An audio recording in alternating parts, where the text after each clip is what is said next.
तुझे इसका ध्यान रखना चाहिए। शक्ति मत्स्य की हौस व्यक्ति को न्याय अन्याय का ज्ञान नहीं रहता। आपका मात्र हट है और कुछ नहीं।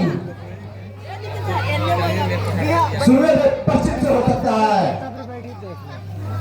चंद्रमा अपनी प्रसिद्धता का प्रत्याग कर सकता है, परंतु अंधेरा पुरुष में कभी नहीं कर सकता। विदेशी सिकंदर से दोस्ती बालू की भी सी होगी भैया। तो तुम्हें बता हुआ है, मैं क्या करूं?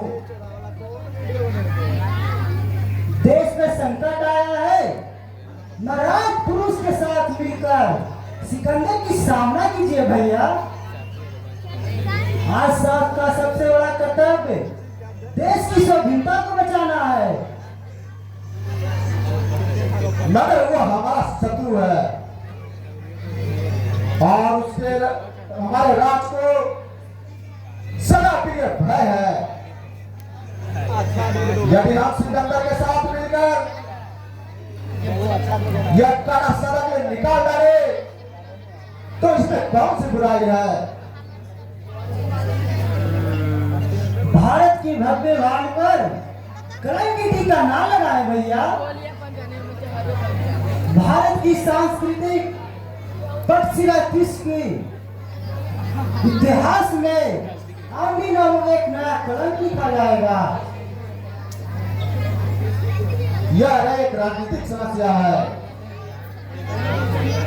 तुम नारी का पवित्र निश्चल हृदय और राजनीतिक दाव पेश को नहीं समझ सकती।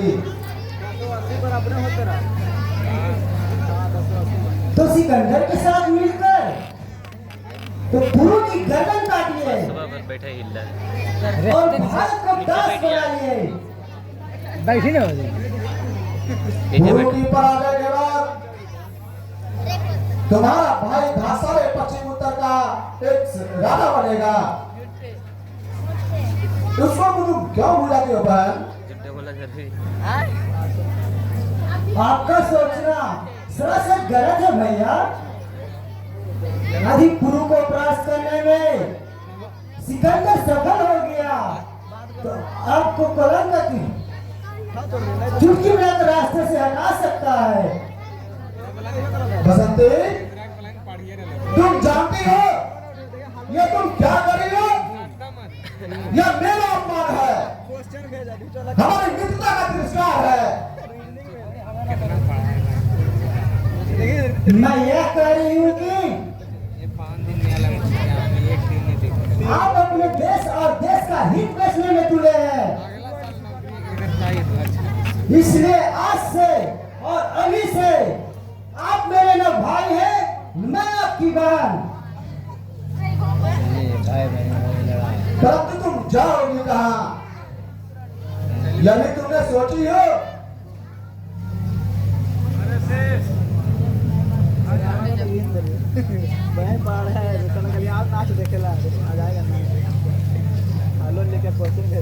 मैं वहां रहूंगी जहां तुम्हारे जैसे कार्य का दर्शन न हो और भारत में ऐसे स्थानों की कमी नहीं है। अर्थात गुरु के पास भाई को छोड़ करके गुरु के पास जाते हुए लज्जा नहीं आती। जब भाई को भारत के शत्रु सिकंदर के पास जाते हुए लज्जा नहीं आती तो बहन को भारत के